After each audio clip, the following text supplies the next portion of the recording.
Yo, what is going on, guys? It is Uncle Kobe back with another commentary.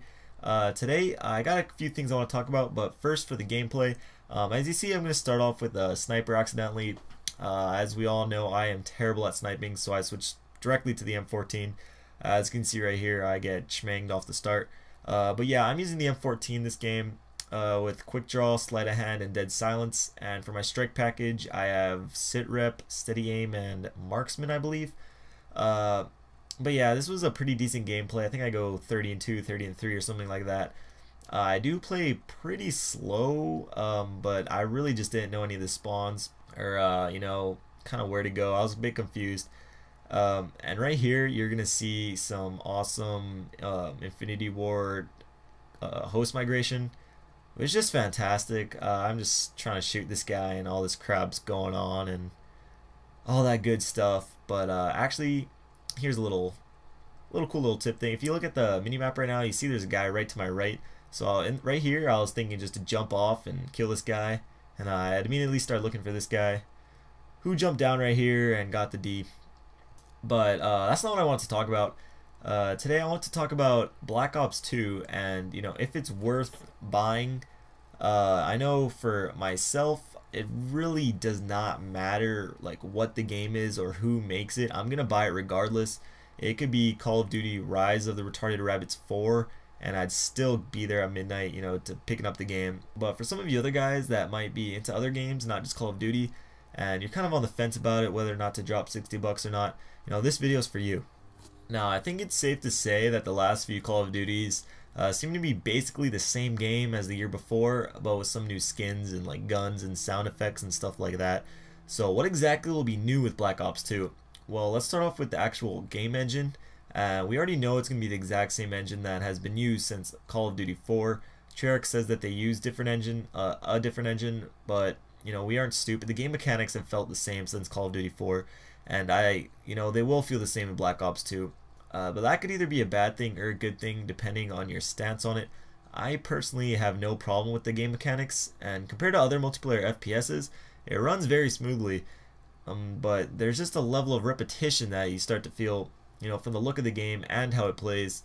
For instance, if you look into the eyes of like a Russian enemy that you would kill in Modern Warfare 3 and compare them to the bad guys in Call of Duty 4, they look pretty much the same.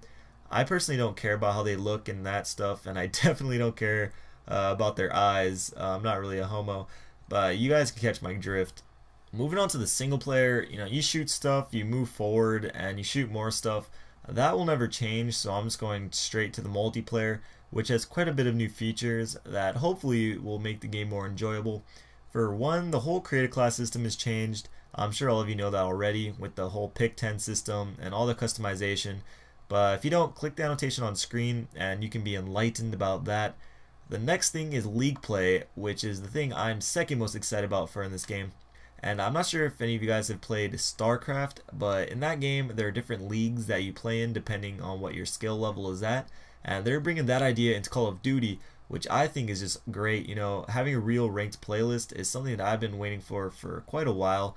And I think it'll actually add a new dynamic to YouTube, because if you post like league play playlist gameplays and you're ranked really high, it just adds to the awesomeness of the gameplay, knowing that you're playing against good players. And I'm definitely gonna post a lot of league playlist gameplays. Maybe do kind of a road to loss sort of deal, like what Wings does. But yeah, ranked playlist is definitely a plus. Another thing is the new score streaks and how you're gonna be rewarded for team-based play rather than kills. That's all preference. If you're one of the guys that just enjoy going into ground war games and just getting fat kill streaks, this probably doesn't really interest you. But for me, I like playing for the win and playing objective game modes. So this kind of helps me, somewhat. It's not that big of a deal to me, but it's new, so I thought I'd mention it. But on to the last thing, which is what I'm most excited for, and I'm sure you are all too, and that's zombies. From the trailer, zombies look totally badass, and they're introducing specific game modes just for zombies that will be played on the multiplayer engine, allowing 4-on-4 battles to be taking place, which will be just insane. Survival is the same zombie mode that players are used to, with like just infinite waves of zombies coming at you on like a tiny map with lots of upgrades and weapons to buy. and you rebuild the barriers and barricades to try to improve your lifespan and gain points and stuff like that. Grief is a play on the standard team deathmatch that actually sounds pretty interesting. So 2 teams of up to 4 players each populate 1 map, and they're trying to kill each other. However, those teams can actually hurt each other. The only things that can hurt them are the zombies, meaning that the objective of each team is to put the other team in kind of unsurvivable situations while ensuring that the zombies don't eat your brains out in the process. So maps will provide plenty of opportunities to screw with the other team, like blocking passages and doorways. And just imagine kids raging at you when you trap them in a hallway with like 10 zombies. God, it will be hilarious. And there's also speculation about a zombie campaign / story mode kind of deal that you ride around in the bus stopping at various locations, which are like the levels. But whatever, zombies look freaking awesome, and it's definitely up there as one of the main reasons why you should get Black Ops 2. But like I said before, no matter how new the game is, it still will be a Call of Duty and have that Call of Duty feel.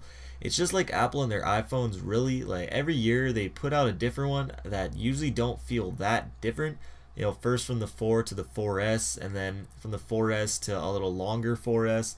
But just like the phone and a couple other things, every inch counts. And what we can all pray for is just a game that's still fun, 6 to 9 months into it. And I'm staying hopeful. David Vonderhaar is someone that will actually listen to your opinions and will fix the game where he sees fit, even after it's released and far into the game. So do I recommend buying it? Yeah, I actually do. I haven't been this excited for a game since like Modern Warfare 2, which was actually kind of a letdown for me. But for like Modern Warfare 3, I wasn't even thinking about it at this time last year. But for Black Ops 2, I get more and more excited for it with every video I make and every video I see about it. And I like to think that they will add enough, new stuff to make it seem different and make it more enjoyable. But even if it still feels like every other COD and it's just really well put together, without all that BS, I think it's going to be a great game. So there it is, guys. I'm stoked for Black Ops 2. I hope you all enjoyed the video. If you did, please take the time to hit that like button. It only takes a second and it really does mean a lot to me. For 2 videos you may have missed, on the left is a Black Ops 2 video where I talk about all the LMGs in the game, and on the right is the question of the week.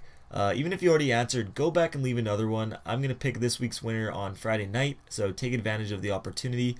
But anyways, leave in the comments below what Black Ops 2 weapon class you want me to do next. I still have the snipers, launchers, and pistols, so if you have a preference, leave it down below. This was Uncle Kobe. I love you all. Peace.